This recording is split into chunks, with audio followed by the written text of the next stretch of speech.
City Electronic City division ಅಲ್ಲಿ ಬಂಡೇಪಲ್ಲಿ police human intelligence ಇಂದ ಒಂದು ಫಾರಿನ್ ನೇಷನ್ನ ಅರೆಸ್ಟ್ ಮಾಡಿದ್ದಾರೆ.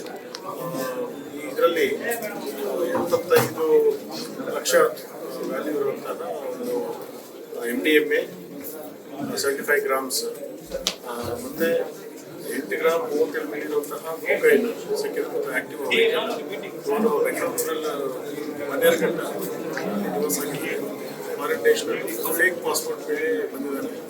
ಈಗಾಗಲೇ ಅವ್ರ ಮೇಲೆ ಡೆಲ್ಲಿ ಪ್ರಕರಣಗಳಿದೆ. ಈ ಒಂದು ಪ್ರತಿಷ್ಠಿತ ಸ್ಕೂಲ್ ಹತ್ರ ಇವರು ಡ್ರಾಪ್ ಮಾಡುವಾಗ ನಮಗೆ PSI ಸಚಿನ್ ಮತ್ತು PSI ಅನ್ವೀರ್ ಸಿಬ್ಬಂದಿ ಶಿವಶೇಖರ್ ಮತ್ತೆ ಕಾಂತರಾಜು ನಮ್ಮ ಕ್ರೈಮ್ ವಿಭಾಗ ಒಳ್ಳೆ ಕೆಲಸ ಮಾಡಿದೆ.